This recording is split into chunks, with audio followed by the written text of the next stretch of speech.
Alors, je vais montrer maintenant qu'il y a aussi des séismes intégrés dans Tectoglobe 3D, hein. Si je tape juste l'adresse de Tectoglobe 3D et je vais dans Fichier, il y a dans les sismogrammes, on a des sismogrammes intégrés au logiciel lui-même.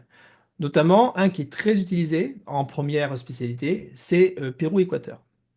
Alors, je charge ce jeu de sismogrammes que vous voyez à droite. C'est un séisme très important avec une magnitude de 7,5. Et cette fois-ci, on donne à l'élève la profondeur, la position de l'épicentre, hein. L'épicentre est là, ici. Donc tout est donné à l'élève. Ce qui est intéressant dans ce sismogramme, hein, je vais afficher le T0, je vais afficher le temps d'arrivée des ondes. Voilà. C'est que comme il est vraiment de portée mondiale, on va pouvoir étudier la structure interne du globe. Ici, je vais faire en sorte que toutes les ordonnées soient communes. Donc là, j'ai fait en sorte que toutes les ordonnées soient communes. Et ce que je constate quand je fais en sorte que toutes les ordonnées soient communes, c'est qu'il y a une station, la station Kunk, où on enregistre, enfin, en tout cas, il n'y a pas d'enregistrement significatif, pas de tracé significatif, hein. Je vais les rendre plus grandes. Voilà. Vous voyez, sur Kunk, c'est vraiment tracé plat. Alors évidemment, si j'ajuste les ordonnées, il y a il y a des vibrations, mais c'est triché. Là, je suis à 10 puissance moins 4 mm par seconde. Donc je mets une ordonnée commune et on voit que j'ai un tracé plat. Alors comment expliquer qu'à Kunk, j'ai un tracé plat, alors qu'à Coco et à Com, qui sont plus éloignés, j'ai un tracé plus important? C'est bien sûr la fameuse zone d'ombre. Alors pour l'étudier, c'est très simple avec Tectoglobe 3D. Il suffit d'aller dans Sismogramme, projeter les stations sur une coupe de globe. On peut faire ça avec n'importe quel séisme. Et là, il vous fait une coupe du globe. Et sur cette coupe du globe, il va reporter les distances angulaires des stations.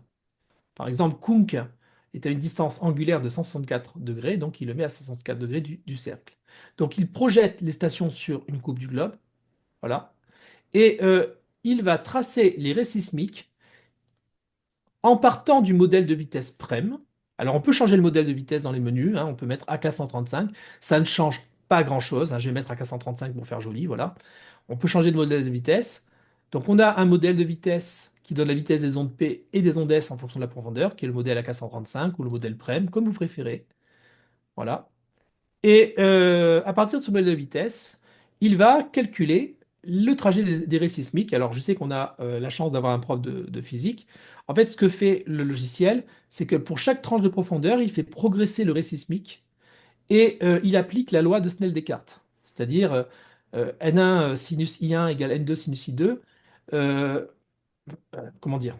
C'est plutôt, ici, ce serait plutôt V1 sinus I1, avec V1 étant la vitesse de l'onde dans la tranche 1 et I1 et attends, qu'est-ce que je dis? Je dis quoi? V1 sinus I1 et I1 ce serait l'angle d'incidence égale V2 sinus I2 et donc à chaque fois il applique cette formule pour calculer la nouvelle trajectoire du ray sismique. Et donc on peut étudier chaque ray sismique en cliquant sur les rays, voir les phénomènes de réflexion totale, etc. Donc on comprend pourquoi ici on a, à cause de la discontinuité de Gutenberg, euh, une zone d'ombre pour la station Kunk. Alors moi ce que je conseille c'est de faire ça en parallèle avec une modélisation analogique, par exemple avec deux cristallisoires, de l'huile et de l'eau, hein, qui n'ont pas le même indice de réfraction, et un laser. L'un seul, c'est pas terrible. Faire que de l'informatique, c'est pas terrible. Et faire que le cristallisoire, c'est pas terrible non plus parce que les élèves ils font joujou avec le laser, ils rigolent bien, ils prennent des mesures et tout ça, mais en fait, ils voient pas du tout le lien avec les ondes sismiques. Donc là, au moins, on peut faire le lien entre les deux. Voilà. On peut aussi s'amuser à voir qu'est-ce qui se passerait finalement si les modèles de vitesse étaient différents. Donc il suffit d'aller dans sismogramme, modèle de vitesse, on peut prendre un modèle personnalisé et on peut modifier le profil. Par exemple, imaginons qu'il n'y ait pas cette discontinuité là. Voilà, je vais faire un truc plus lisse. Oula, j'ai laissé un. Et j'obtiens, vous voyez, quelque chose comme ça. On peut faire son propre modèle de vitesse si on veut. Alors, des fois, ça donne des résultats pas possibles dans la nature, hein. Bien sûr, là, on obtient des choses épouvantables. Mais enfin, on peut s'amuser. On peut aussi prendre des modèles extrêmement simples, par exemple, vitesse constante.